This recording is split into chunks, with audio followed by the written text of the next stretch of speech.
You get him unmuted. Can you hear me okay, Coach? Yes, sir. I got you. Fantastic. Well, thanks for joining us. We appreciate the time, Coach. If you would just give us a quick opening statement on how bowl preparations have gone so far, and then we'll go right into questions. All right, our guys have been in good spirits, getting after it. Proud of the way they worked. Proud of the way all of them came back, locked in and ready to go from some travel break they had, and got all of them back. They did a great job getting back, and they've been awesome. So we're getting ready now to head over to Atlanta. All right. Thanks, Coach. All right, we'll go ahead and go right into questions for Coach Smart. Please raise your hand, get in the queue, and we'll start off with Jordan Hill. Go ahead, Jordan. Yeah, Kirby, just want to ask at this point in the week what the availability looks like for Ladd and Warren. Yeah, we're excited to get those guys hopefully back, and we'll see how they do this week. All right, next we'll go to Connor Riley. Yeah, Kirby, sorry, not exactly about Peach Bowl, but you signed 2 transfers last week. What did you see in them that you thought they'd be a good fit for your program? We knew about those kids coming out of high school. I think a lot of them, they performed at a high level in our conference, and I think they'll challenge and compete with the rest of our roster at being competitive wideouts, which is important in this conference. All right, next question to Brooks Austin. Yeah, Coach, I'm just curious. When you turn on the tape of Ohio State most of the year, they seem to be a 3-high football team. You turn them on against Michigan, they're loading the box, committed to stopping the run.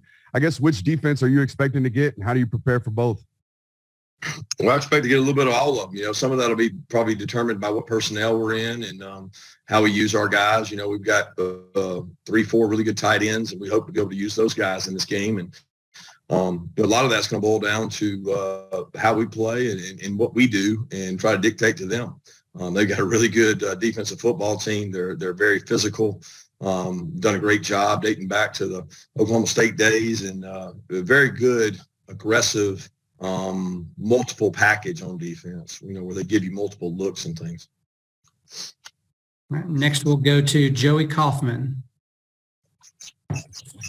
Kirby, CJ Stroud mentioned that Georgia was his second choice school coming out of high school. Just wondering what you remember the most about recruiting him and scouting him as a quarterback prospect coming out of California.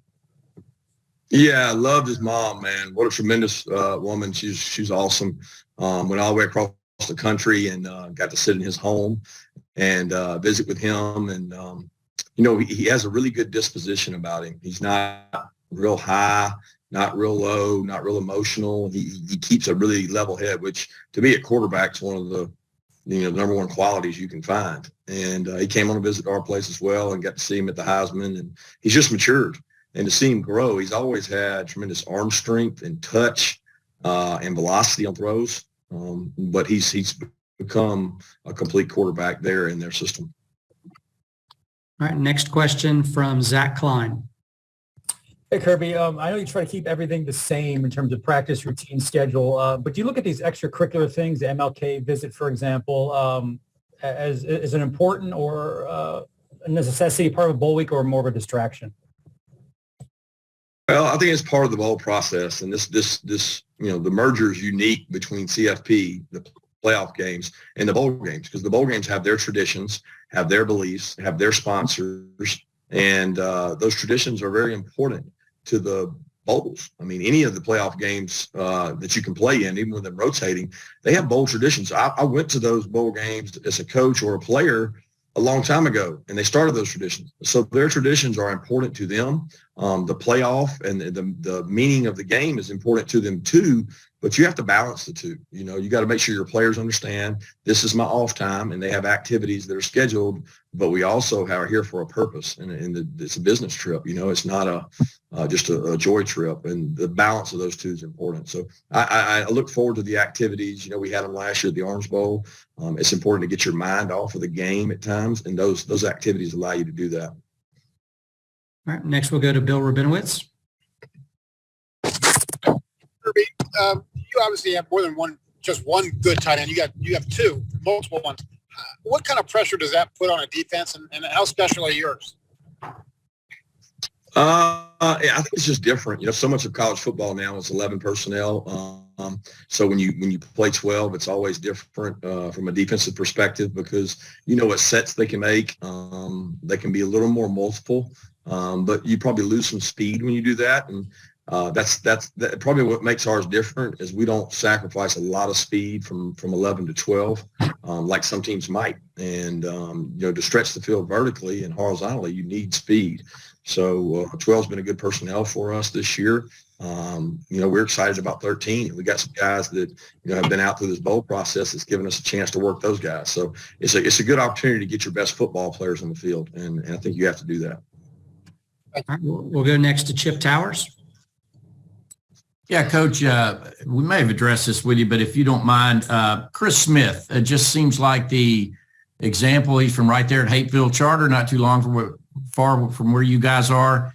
And he seems to have, having come back as a fifth-year senior, played himself into an All-American and a legitimate NFL draft choice. What can you say about the progress that he's made and the path that he's taken?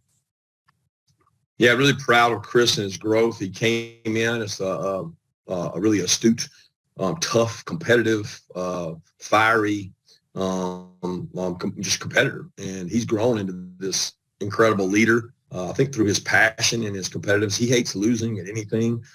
He dislikes underperforming. And, he's one of those guys, when you give stats in practice, he calls you out if he thinks they're wrong. So he's really prideful about things.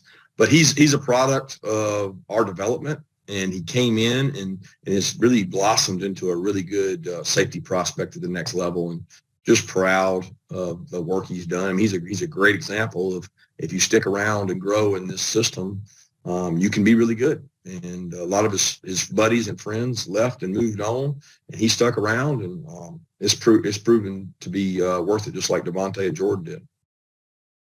All right, next we'll go to Mark Weiser. Kirby, what's been the key to maintaining the level of success on defense with new coordinators and a new cast of guys for the most part in terms of frontline guys?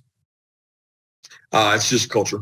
I mean, that's not going to change. What we do is not going to change. So it doesn't matter if one coach leaves or another coach leaves. That doesn't impact our defense. We rep a lot of players at practice. We have a system set up to get our 2s and 3s ready. So, the next cast of defensive players is getting ready right now, just like they were last year. So I think if you've got a good formula for getting guys ready, it prevents large gaps in seasons. All right, time for just a few more. Next, we'll go to Nathan Baird. Go ahead, Nathan. Kirby, it seems like this multiple running back thing has become kind of a staple of Georgia's offense. Is that something that philosophically that you felt especially committed to, and if so, why is that? Well, it's really about health and necessity. Throughout our conference, and we've done studies, and very few backs have made it through the entire year with a large burden. They tend to get injured. You look across the NFL right now, the number of injuries at running backs, it's rampant through a 17, 18 game season. And then, we're playing off of 12, 13, sometimes 14, 15 game season, not to mention the preseason camp stuff. So we try to build it where 3 to 4 backs can contribute and play. And some of that's dictated by, whether we have leads in the fourth quarter or whether guys are injured. But we don't want to get into this part of the season and not have depth. And that's what the rotation provides us. All right, next we'll go to Anthony Dasher. Anthony, I think you're on mute. I sure am. Coach, what's the advantage of playing the same venue for 3 times this year? I couldn't understand you there. Same what? No, what's the advantage of playing in the same venue like Mercedes-Benz for the 3rd time this year? Probably that where the scoreboard, the clocks, and all the different stuff is the biggest thing. The field's the same. There's not a lot of difference in terms of the diameter and the width of the field. But I think it's more about familiarity of the quarterback knowing the shot clock and the ribbons and the different things. The biggest difference is, both teams will get to practice in there, so they'll be familiar with it by the time the game starts. All right, we'll take our final question from Jake Rowe. Go ahead, Jake. Kirby, wanted to ask you, last year, it's not often you get into the college football playoff coming off a loss. You guys did it last year. Ohio State's doing it this year. Can you look back and think about anything that you guys got from kind of maybe that bitter taste you had in the mouth and and all that time off coming off a loss and focus, energy, whatever?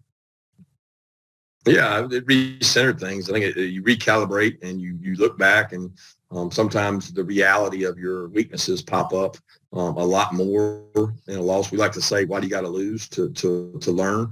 You shouldn't have to do that, but it certainly is a wake-up call. And teams I've been with that it recentered everybody and refocused everybody. But obviously we've tried to do that without that. And sometimes it helps, sometimes it doesn't. It's just one of those things.